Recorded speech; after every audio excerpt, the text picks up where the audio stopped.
अगर आप किसान की बात करेंगे, किसान आत्महत्या कर रहे हैं। एक साल में 12,000 से ज्यादा किसान आत्महत्या कर रहे हैं। कि जहां जहां हम जा रहे हैं वहां वहां जो है इनके पेट में जबरदस्त दर्द हो रहा है। ऐसा दर्द हो रहा है कि ये साम दाम दंड भेद लगा करके उस जगह की सरकार को अस्थिर करने का प्रयास करते हैं। चाहे ये जितनी भी ताकत लगा लें, भारत जोड़ो न्याय यात्रा न्याय की पुनर्स्थापना किए बिना रुकने वाली नहीं है। अब आप झारखंड में भी देख लीजिए कि, और सिर्फ झारखंड की बात नहीं है, आप किसी भी स्टेट में चले जाइए, बीजेपी का एकमात्र काम है कैसे एक ही समाज को आपस में लड़ा दिया जाए, कैसे जो है उनके बीच में अंतर्विरोध पैदा कर दिया जाए। और झारखंड के लोग जब आपस में लड़ने लगेंगे तो झारखंड का खान खदान, फैक्ट्री, खेत, एयरपोर्ट, रेलवे सब अपने दोस्त को बेच दिया जाए।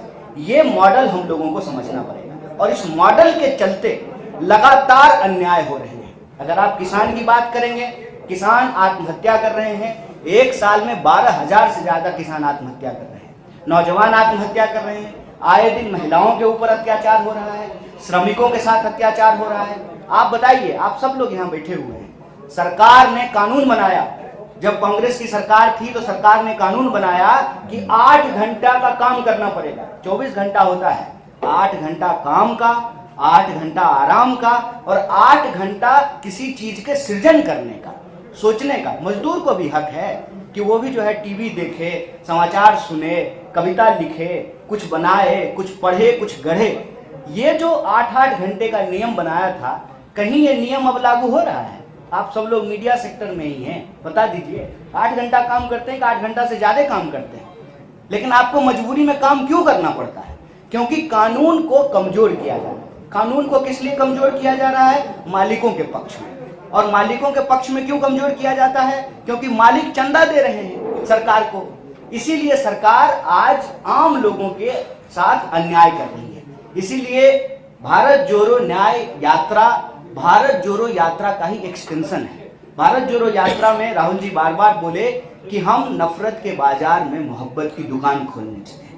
और जब वो लोगों से मिले तो ऐसा महसूस हुआ कि हर वर्ग के साथ अन्याय हो रहा है, हर वर्ग के साथ, चाहे वो युवा हो, किसान हो, मजदूर हो, महिला हो, सबके साथ अन्याय हो रहा है। और इस अन्याय के खिलाफ न्याय की स्थापना बहुत जरूरी है और इस न्याय के लिए ही भारत जोड़ो न्याय यात्रा चली है।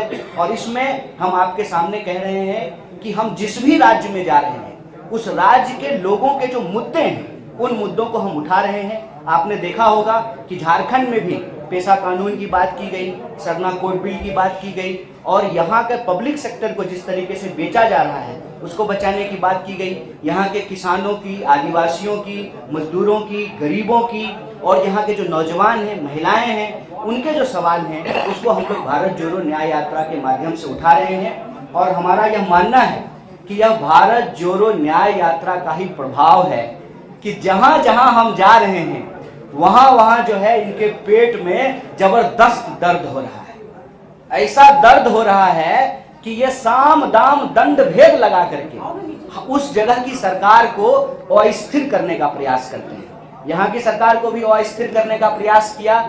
लेकिन मैं आप सबको एक बात कह देना चाहता हूं कि चाहे ये जितनी भी ताकत लगा लें, भारत जोड़ो न्याय यात्रा न्याय की पुनर्स्थापना किए बिना रुकने वाली नहीं है।